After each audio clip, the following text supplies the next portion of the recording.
Good evening from Vietnam. Good morning to you, Sofia. Thanks a lot for spending your morning on the holiday, joining our inside sharing and share your life stories to our global audience. And on behalf of the listeners around the world, we want to say thank you. Thank you for contacting me and making me come here to share my story. And Sofia, over the past 3 years, we interviewed over 1,000 experts in 69 countries. Never got one in Chile or from Chile. So today you are the one who make us reach the milestone of the 70th country. Thank you very much for making it happen for us. Okay. Thank you. And this conversation today is all about you, the journey that leading you to what you are doing today, and the beautiful TED Talk that you share to help people to slow down in the world, their life, and start to see the world a little differently. I think that is a very big idea that you share. It's really worth sharing, and thanks for sharing that to the global audience. Yeah, well, it's an idea that it's been working for a long time. I mean, I've been working it inside myself. Like it's been an introspective ride. And yeah, it was at one point that many friends were identifying with this kind of idea, and I saw that TEDx was coming to Chile, and I just said, well, I guess my idea could be worth sharing. And it's absolutely worth sharing.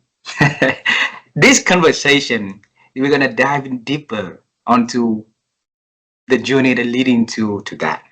Okay, Mhm. and for a little taste of our culture in Asia, it's very honor for our audience to have you to do a little introduction of who you are, the work you are doing now. Please do that for us. Okay.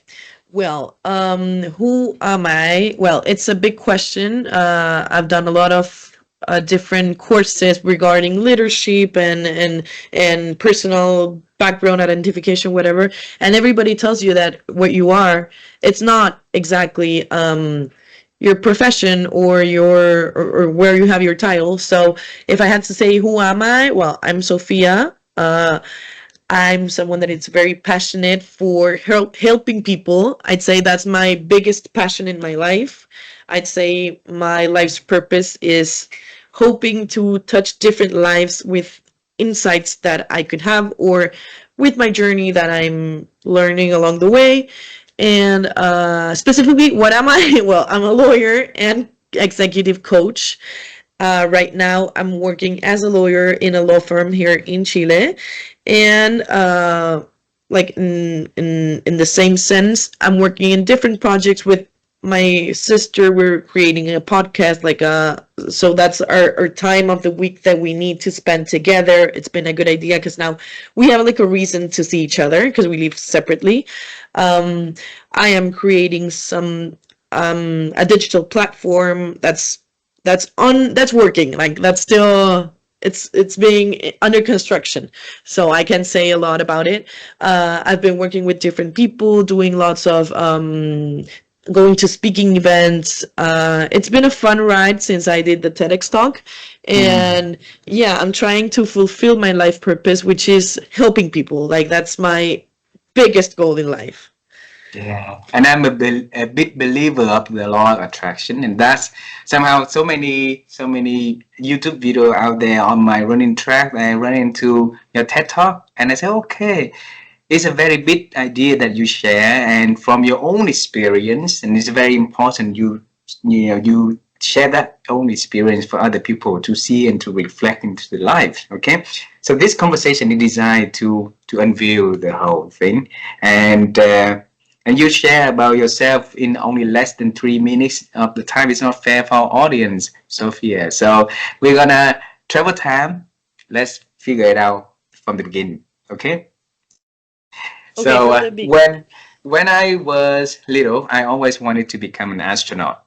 So from Vietnam, and wanting to become an astronaut is like a dream. It never happened, and life didn't give me any opportunity to make it happen also, except the fact that I was able to interview the youngest man who ever walked on the moon, so General Charlie Duke, and that's a privilege. So for Sophia, when you was little, what was your dream about yourself, the works you're gonna do in the future though?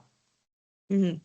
Well, I'd say when I was little, I always wanted to, well, it's, I don't know. I think it's very like classical for kids to want to be an actor or want to be like a singer or want to be a performer. And that started to turn into a different kind of performing act, I'd say, which was helping people. And how I thought I would help people would be through law, specifically trying to find justice for people that couldn't have a voice for themselves. So, to be honest, from an early age, I always wanted and I always dreamed of being somehow the voice of people that don't have one. And that's why I got into law specifically. Although I don't work like in that kind of law, meaning litigation, etc. I do a lot of pro bono work for cases that are like family law cases, and that's where my purpose comes along, which is helping people that don't have voices. In this case, people that need help with family issues, everything related to like separations from parents, etc. Um, and I guess it's been has the my purpose has changed throughout the years because I wanted to be a singer and now I'm a lawyer and TEDx speaker. But um, if you wrap around everything, I think I kind of fulfilled a little bit my 8-year-old dream because Mm. I've been helping people through my voice. Wow. And yeah, I guess that's my very initial journey, like from an early age. Then after the road came, different stuff came along the road, and well, things changed. Sophia, at 8 years old, I want a candy for myself. I don't want to share my candy for anyone else. Things like that. Just kidding. I'm just making that as a story to share with you. But then at 8 years old, you had the dream to become the voice for the people, to help people through the works that you could do in any way. What happened back then that made you to have that big dream for the little 8 years old girl? I'd say maybe if I think back, maybe it was the fact that I had a little sister and I wanted to really protect her. And I was always there, like saying, like, "Are you okay? Do you feel okay? Do you want me to talk to dad to tell him that you want to go? I don't know, wherever." And like, if my friends ever needed something, I'd be like, "How can I help you?" I'd say that's why when I was so young, I wanted to be that person. Well, because I really wanted to be someone that people could rely on, if you'd say Mm. so. Wow, wow. And how your school years? How was them? How was it? Um, everything went normally. Well, right now, I've started to realize that I have this kind of formula to like Ah. pursue my dreams that I'm gonna share with you, which is I look for opportunities, or I find opportunities. I go for them and then I work towards them if I already have them. And I'd say that I've done that for a long time, like since I don't know if since I was born, but I've always been the kind of person that when I receive an opportunity, I always try and grab it and just Mm. go for it and then work towards it. Um, and that has been basically the development of my life because I was a national volleyball player, then I got into law. Like everything has been like I get an opportunity, I analyze it, and it's like, is this going to help me get from A to B? If it's going to help me to get from A to B, I'm going to grab it. I'm going to try and fulfill it.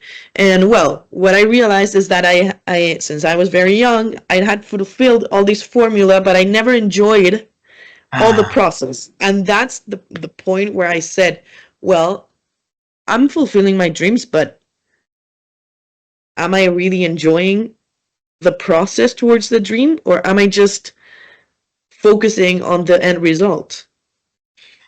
I want to bring you to the moment that your counselor brought you to the room and say, "Okay, you're so tall." And then she found it's a she, right? Was it she? Your Yeah, counselor. yeah, yeah. It was a she. It was a Yeah, she she. It was a found teacher. that a sport that might be a community that might suit you. So bring us back to that moment, please.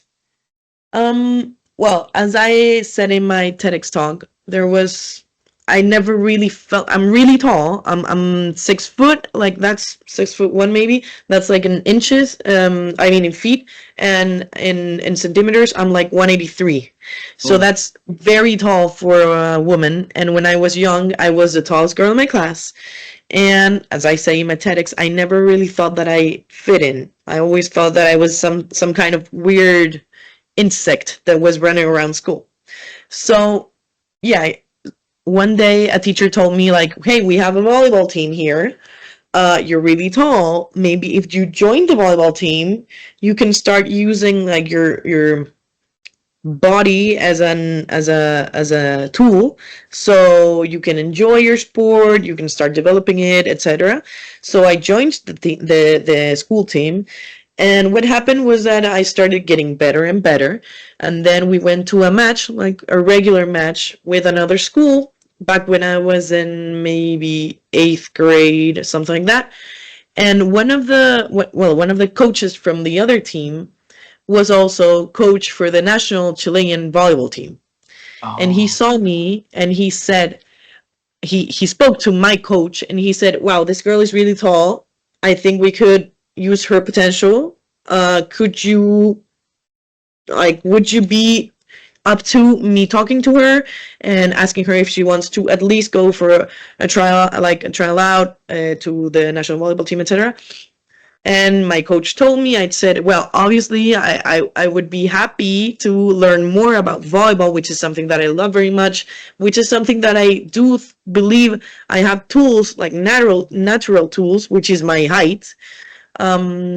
So I went to my first training, my first practice to the national volleyball team, and it was like a bunch of girls that were being recruited, and I just gave my best with all the tools that I had because I wasn't really technical. I was more of a tall girl that knew how to spike, but I wasn't really technical.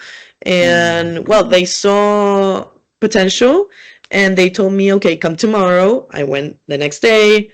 They saw potential again, and then they said, "Okay, I think we could start like making you come to practice every weekday. Like, would you be up to?" And I was like, "Okay, I'd love to." And that's where my journey started. I as I say in my TEDx talk, one of the first practices, I was like spiking a ball for 2 hours straight against the wall with a coach right next to me. And although in that moment, it was so exhausting and whatever, I knew that it was for me to be better. So Mm.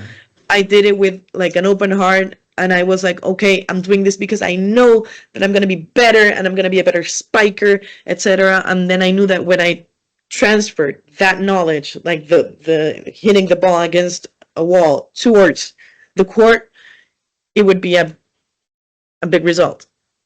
Wow. And then you found your success formula since then. You know the exactly what will lead you from point A to point B. Then you wrap your energy and your commitment, to continue that path, right? So how long have you been on the national team? No, I'm not. I'm not on the national team anymore. Mm. Well, I've been in and out. Well, I was in and out. I stayed in the national volleyball team, the indoor volleyball team, Mm. for like 2.5 years, something like that. And then I started. I kept on playing through different like sports clubs here in Chile, and then I Mm. joined the university. And in university, I joined the volleyball university team, like the official volleyball university team, and I was there for my first 3 years, and then I changed to the university beach volleyball team, and I Ah. stayed there like 6 months, and then I was called in for the national beach volleyball team, and there I played like a year or so, and then the pandemic came here, and Oh. it struck the world, and we had to do our practices. It was like we had a physical trainer, and he was doing our practices like through like camera, like us, like Zoom.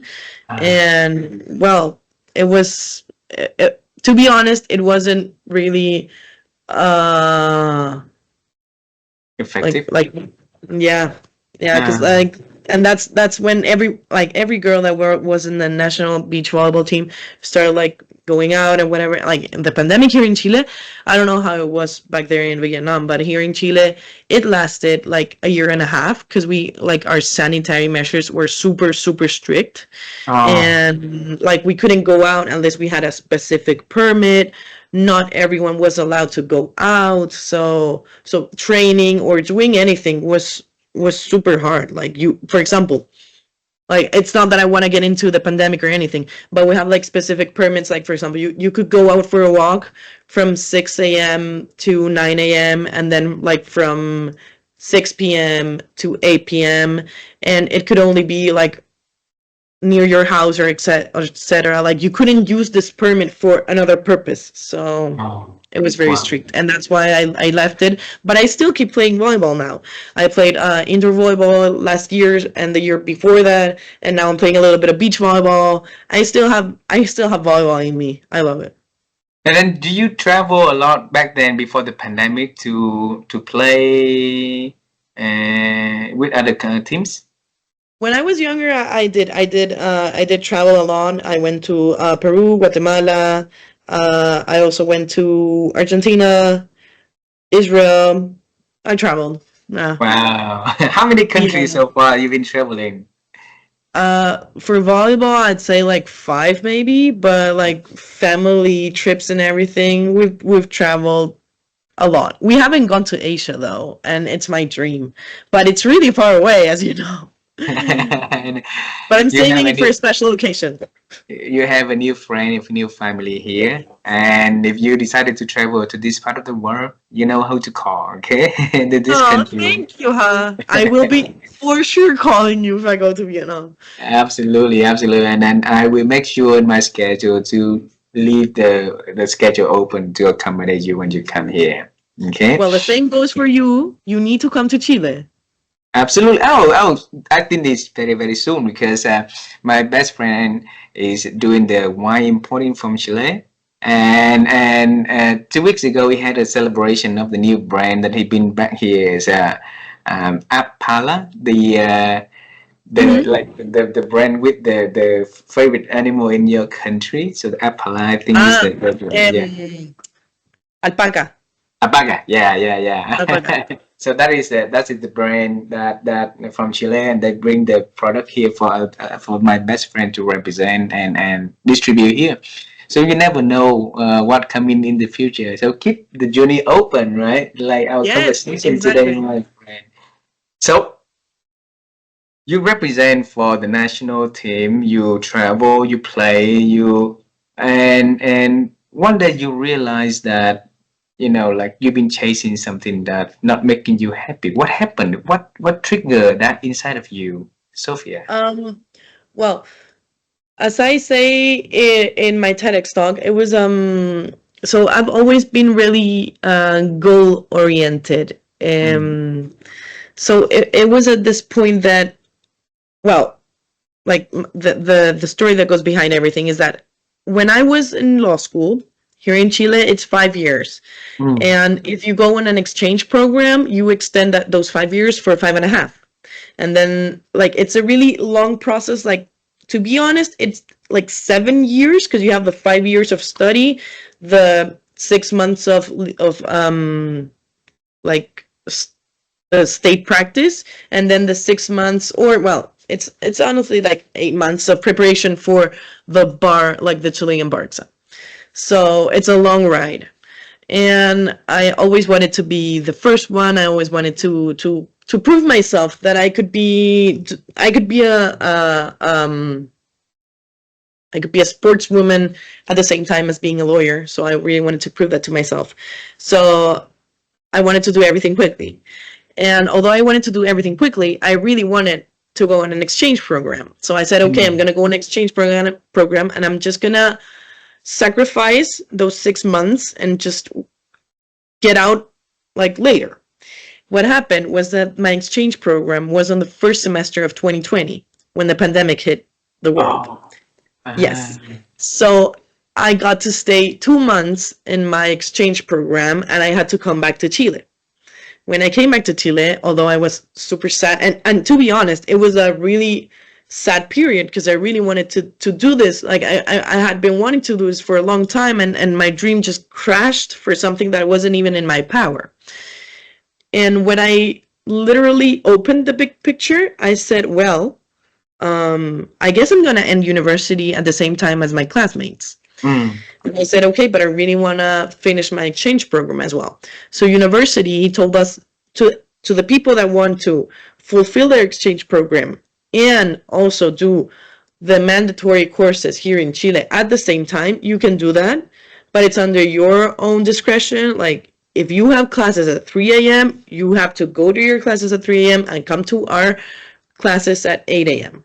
And I said, okay, I want to grab this opportunity and I want to do it. So I did it. And I think from my generation, and I don't even know if other generations throughout university, but I'm sure that from our generation, I'd say it's like 5 to 6 people that did the same thing that as I did. And it was like 327 people approx that graduated the year. And of all that number, like 5 or 6 did the same thing that as I did and graduated the first one as I did. So I guess, as you can tell, I was running and I was running super fast. And then I got to this moment where I had to basically go to the Supreme Court and receive my lawyer title. And when I received it, I was like, okay, I'm so happy. I am the first woman of my generation to get my lawyer title. But I said, who cares? Like, do I even care? Like, why am I trying to pursue all these goals and be this amazing person when literally the only thing that makes people happy are connections, friends, knowledge? Like, why am I trying to make myself fit in a mold that I don't even know if I want to fit in? Wow. Sofia. Yeah, and that was the breaking point. Yes. What age were you back then? At that moment? I think I was 24 or 23. 23. Okay. It's very, like a very young girl to realize that wisdom of life at the moment of receiving the certification, the dream that she's been having for so long in her life, right? The first generation in the family to have the law degree and been fighting, been running for it to make sure that she get it on time. And by the time that she got it, she just realized that it's not worth all the running, all the chasing and stuff. And that's wisdom right there. So I want to bring you to that moment where you hold that degree in your hand with having that thought. What happened back then for you to having that thinking? I'd say that what happened was that I thought that my life would change 180 degrees once I had my title. I thought that things would be different. I thought that opportunities would open, that life would taste different. Like in Chile, we have this saying that the bread would taste better on the next day. I thought that was going to happen. And honestly, we went with my family for brunch, and then with my colleagues back then, we went for lunch, and I was really happy. Everybody was super happy for me, and I was really happy. I'm so grateful that everybody was receptive for everything, and we did a celebration and everything. But in my heart, nothing really changed because I was still the same person. I just only had my title. And that was the point where I said, is this life's purpose? Like, do I need to keep chasing things and hoping that when I get the degree or when I get the prize, I feel different? And I'd say that if you connect this to, for example, my TEDx talk, and many people told me, like, what are you going to do after TEDx? Like, how are you going to feel? Like, everything's going to be different and all. And I said to everyone, I don't think anything is going to be very different from what it is now. Maybe I'll get more knowledge, but my life is going to keep on going the same because I just fulfilled something that it's making me happy. But that's not the end goal. Like, this is just a milestone in the road towards getting to a bigger goal, which would be communicating to people, and inspiring or helping, etc. And I'd say that mindset helped me very much when genuinely nothing really weird happened after TEDx. Because if I had imagined that I was going to be famous and that I would go to TEDx worldwide, or that I would go to TEDx Women, or go specifically to TED, I would have been very disappointed. Because nothing like that has happened right now. Although I really want that to happen, maybe in the future. I really know that I need to do different stuff to get there. But nothing has happened like automatically. And it's been really nice having this mindset of everything is okay. Nothing has really changed. We'll see what goes on. Instead of being like, okay, tomorrow I want everything to have changed. I want to be famous, you know? And Sophia, when you have that kind of thinking, not a lot of people will support your ideas for that. I believe because become outliers where the world is running differently, and now you're running against the current. Okay. Yes. And so who did you come after for advices when you had that idea, that thought arising? Well, no, nobody ever asked me this, and it's a really nice question because to be honest, like it's really deep answer because I always, throughout my life, I've always put all my decisions in hands of my parents, my sisters, my family, the other people's opinions, friends, etc. And this time I just believed in myself.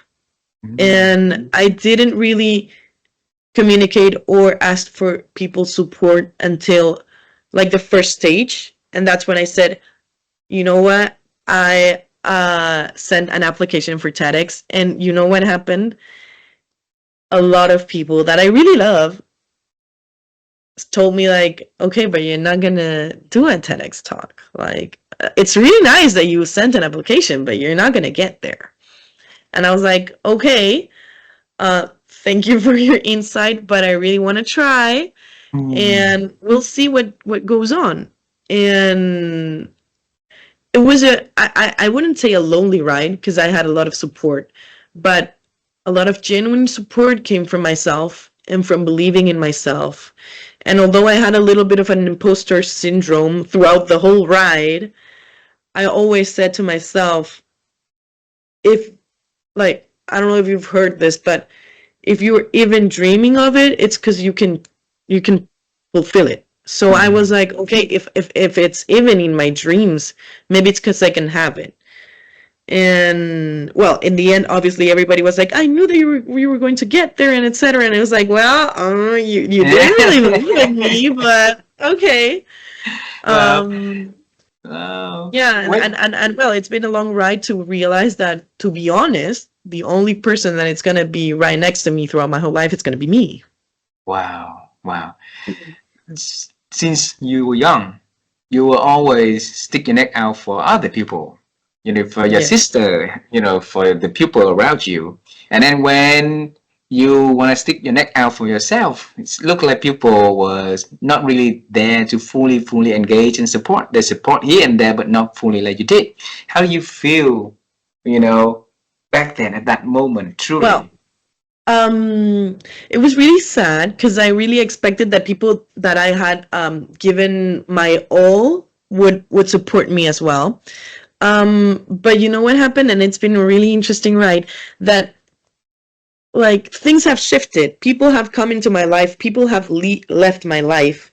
And the people that have come into my life, for example, I have new friends, and those new friends were the ones that supported me, told me like, you're going to get there. I know you will. Like Carla is one of my best friends, and she always believed in me.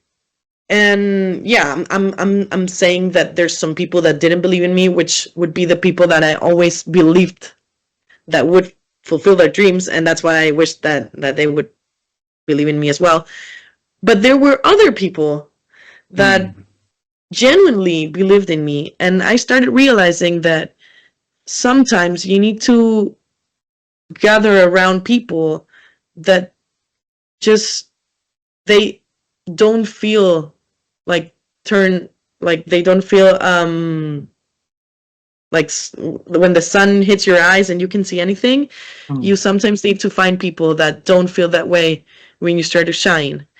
And I feel like I'm a kind of person that I don't get distracted, or I don't get like this when somebody starts to shine. I just open myself and it's like shine brighter, you know. And I found people that told me shine brighter, you can do more stuff, go and do it, you can. And things started shifting. I started telling different things to different people. I started realizing who I had to talk to when I wanted to pursue bigger goals, and who I had to talk to when I wanted to pursue maybe things that were more specific, more like related to work or related to sports, etc. Wow.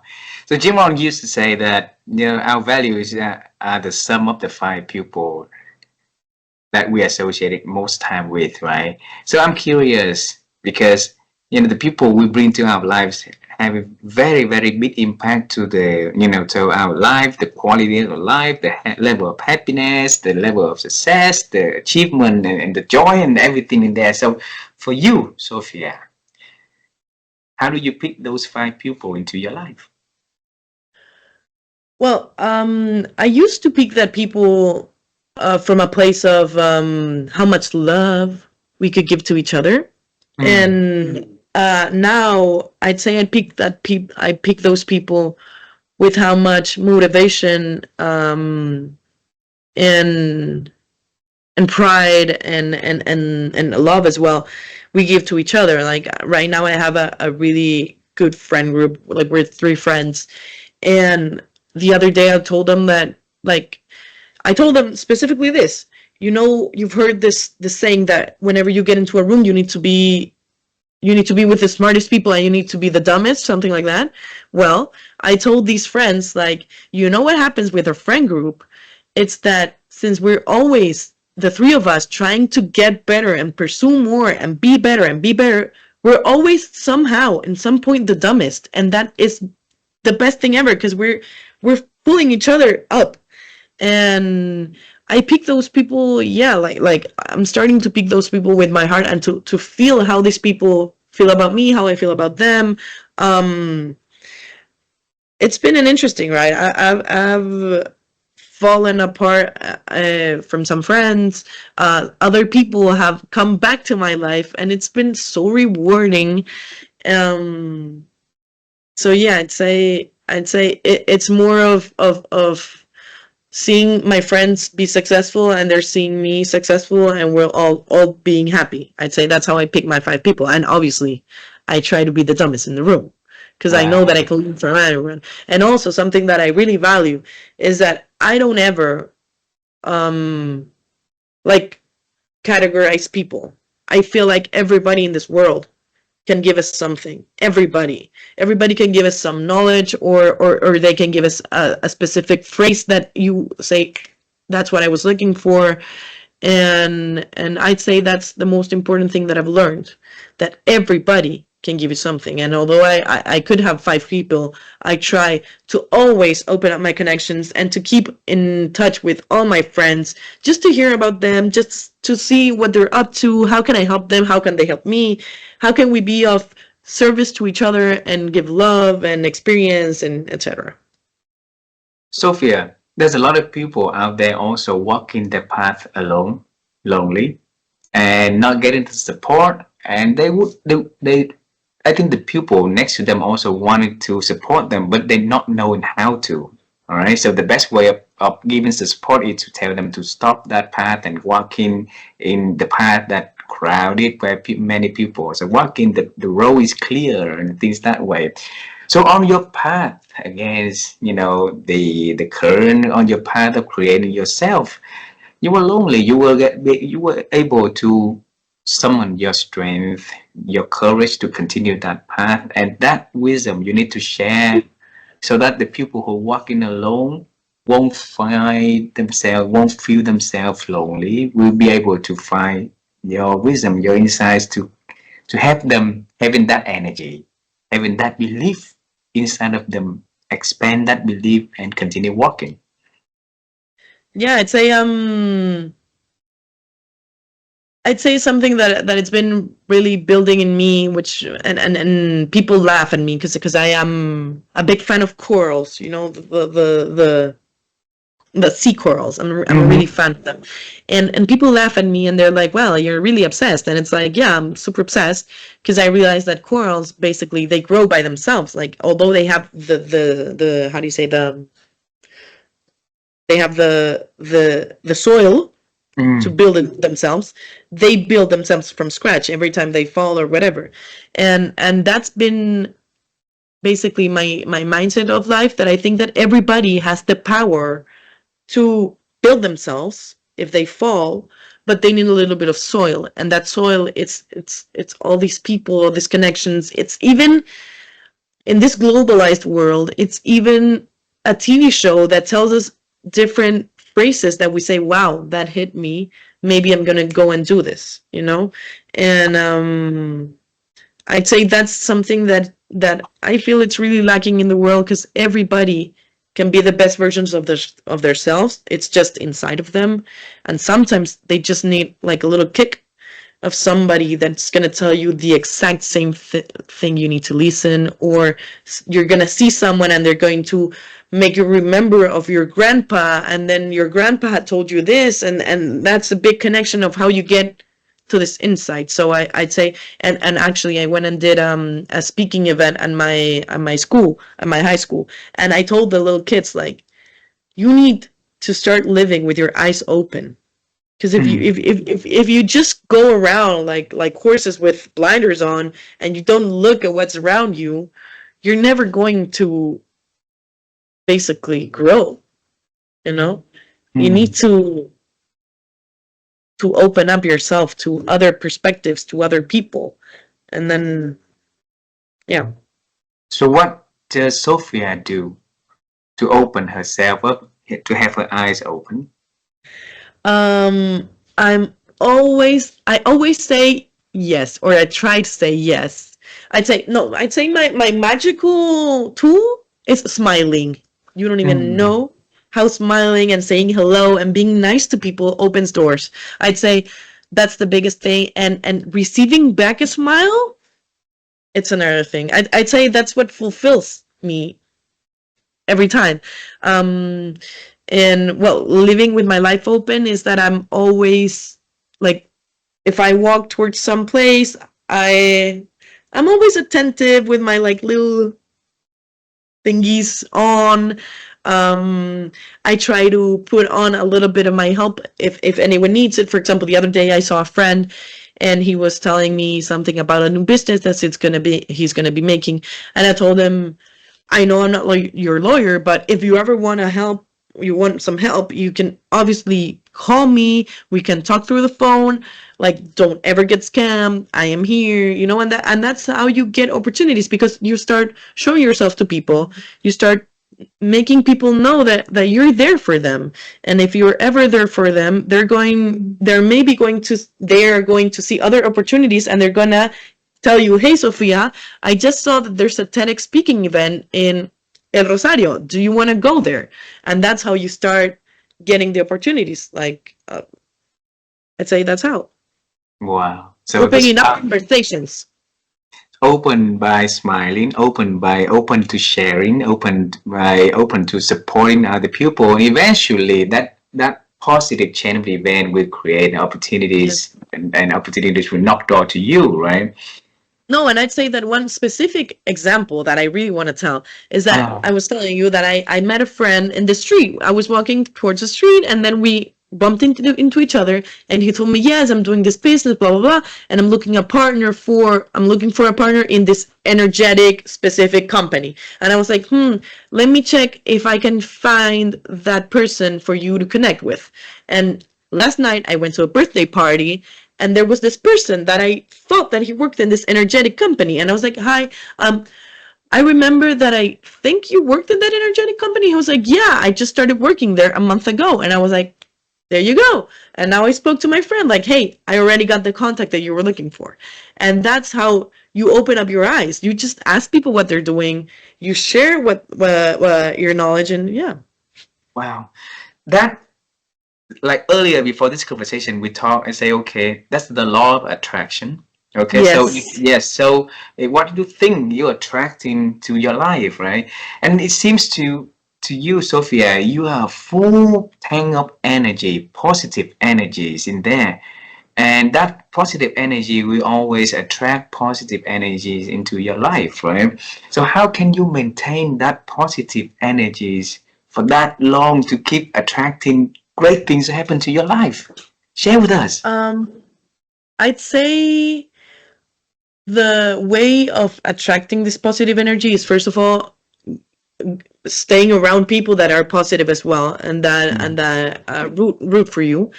And the second thing that I've seen that helps the positive energy to go through is that when you have a bump in the road, or when you fall, or when you get into a problem or anything, you, instead of like grabbing it and put it under the rug, you need to either cry it out, talk it out, or just try and solve it, or not solve it, but just feel the problem. Because if you feel it, it's not going to get stuck inside of you. And if you get that energy stuck inside of you, then you stop this current of positive energy, and trying to not wish the bad on people, trying to do gratitude exercises. For example, one thing my brother-in-law told me once was, when you envy people, what you do is that you drink the venom, hoping for them to make effect, and it's actually making effect on you when you start envying people. And it's been something that, to be honest, it's been with me for a long time. Like, if you start comparing yourself, if you envy people, you're getting, like, the venom is inside of you, not inside of them. Like, they don't even know that you hate them, you know? Uh, And I'd say solving, like feeling would be the best way of going this positive route around. And smiling, to be honest, smiling is one of the best things for the law of attraction. And I wow. really do believe in the law of attraction and manifestation and all of this, because I think that everybody has the power to get the life they want. Beautiful, beautiful. Hey, my wife and I, we've been on the quest to help people to improve their ability to think.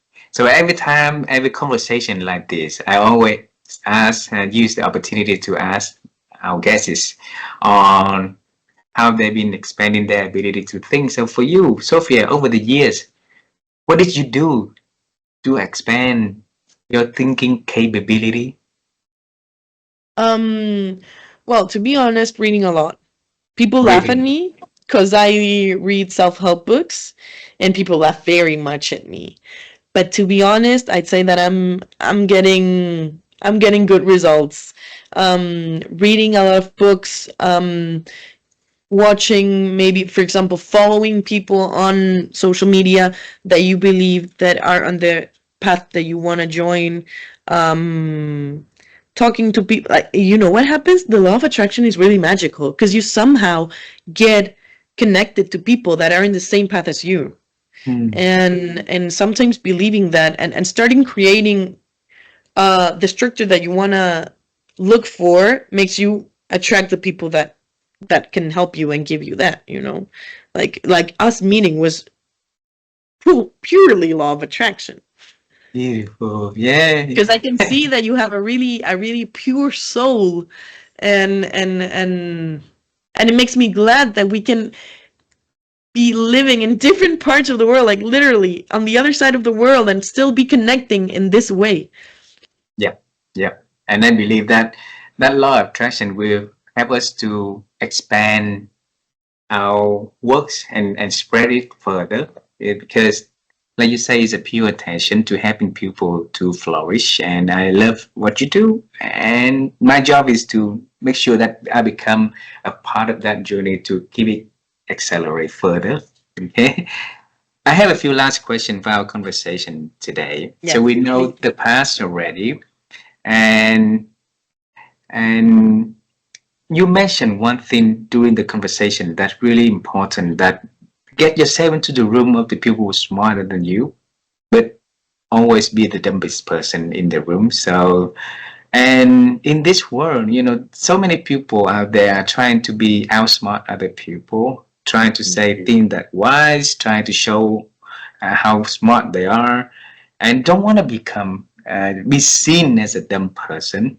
So, but being dumb in the room giving you a lot of opportunity to learn and to grow. So it's a character right there. So how can I come into a room and be the dumb person in the room? I'd say by being humble. Mm. That's the biggest lesson I've learned in my life. When you go into a room, you're in some kind of way, you're always going to be the dumbest because everybody knows stuff that you don't. And the thing is that you need to look where is the stuff that those people know that you don't. And that's the point of being the dumbest in the room, learning from each other. And I'd say that being humble is the biggest tool. I mean, I'm not saying that I'm the humblest person in the world. When I go to my house, I'm like, yes, I rock. And my sister and my mom laugh and they're like, well, your ego's a little high. And it's like, you're my family. Like, what do you care? You know I'm humble. You know I'm humble outside. But yeah, by being humble would be the nicest way to allow yourself to be the dumbest in the room, knowing that you don't know it, you don't know everything. Mm. If you ever get into a place and you say, well, I'm the best person here and I'm the professional and I'm the expert, well, to be honest, it could work in your specific area of expertise. Like if I go to a meeting with a client and I'm the lawyer, of course I'm going to be probably the expert on law. But if this client works in the winery industry, I'm not going to be the expert on that. And I can't pretend to be the expert on that and be the smartest in the room. I'm not going to be the smartest. And probably regarding that topic, I'm going to be the dumbest. And probably regarding law, I'm not going to be the smartest either, because there's ChatGPT and there's Google and there's everything. Like there's a lot of tools that can outsmart you. So, yeah. Wow. That's the power of humble, or being humble. So the last question for this conversation today, is beautiful conversation so far, is I want to know a little bit about the future. Okay, so we know the past, the present, and congratulations on the TEDx again. So it for sure will open many different pathway for you to explore opportunities. Then the opportunity was you who created that opportunity to write the application and send it to to TEDx for it to happen. So I congratulate you, and I want to say, that's a very big achievement that you did. Okay. Thank you. Is there anything on the horizon in the near future that exciting and you want to share with me, with the audience, so that we can celebrate with Sofia in advance? Anything in the near future? Well, I'd like to keep on going to speaking events and inspiring people. I've seen that a lot of high school students get inspired with the stories that I tell them.